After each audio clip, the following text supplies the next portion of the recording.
We are asking ourselves, how can we be grand mentors? People who make an impact upon the generations coming behind us, people that are related to us and some that aren't. And today I'd like to talk to you about how to recruit your biggest fan, the one who wants you to succeed the most as a grand mentor, and that is the very God of heaven. You know, we're asking ourselves, how do we do it from the perspective of Jesus? What advice would Jesus give to grand mentors? And in passage number 182 and 183 in my book called The Jesus Passages, there is Jesus giving two parables, one about a widow and one about a tax collector and a Pharisee.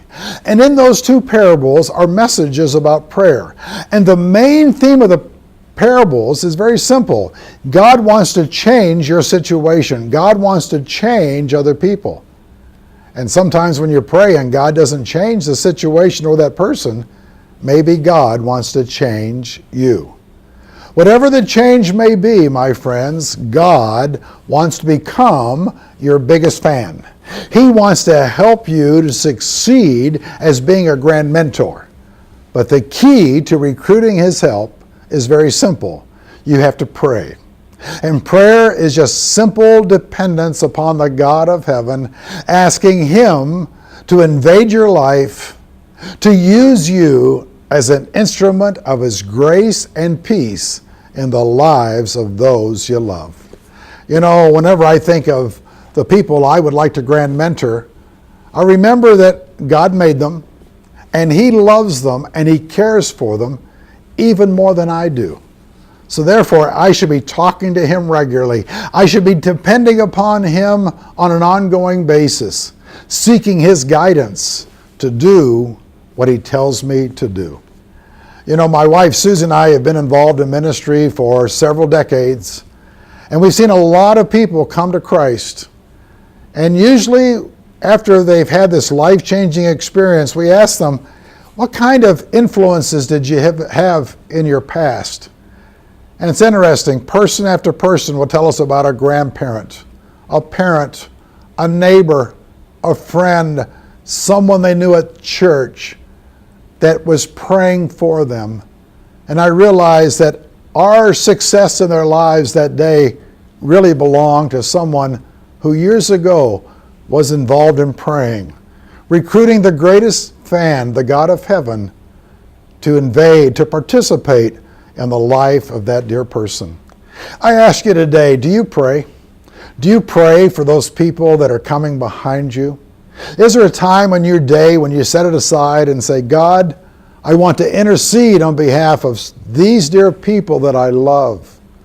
My dear wife has a bad habit. She wakes up too early in the morning, and she rolls over in bed and she hears me snoring.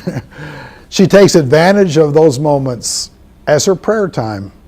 And she prays for every one of her children, every one of our grandchildren. She prays for people that she knows. And as a grand mentor, she uses that unusual time in a positive way to set it aside to ask God to be the cheerleader, to jump in and be the biggest fan in the lives of these people. How about you? Are you willing to pray? I've buried a lot of people in my life, and many times before they died, they had a spiritual renewal that their grand mentor never saw. But you know, our biggest fan is always there. I remember doing a funeral one time for a dear gentleman who died of cancer at the age of 44. He had had a pretty rebellious life, but yet at the end, he came back to the God of his mother and his father. And I remember going to his funeral and preaching the life change that God, by his grace, had brought into his life. And over in the family section was this little lady I'd never met before, and she beckoned me to come over after the service, and she pulled me down to her level, and she whispered in my ear. She said, "That was my son that you buried. And I've been praying for 44 years that God would turn him into a preacher. And today he preached the best sermon of his life."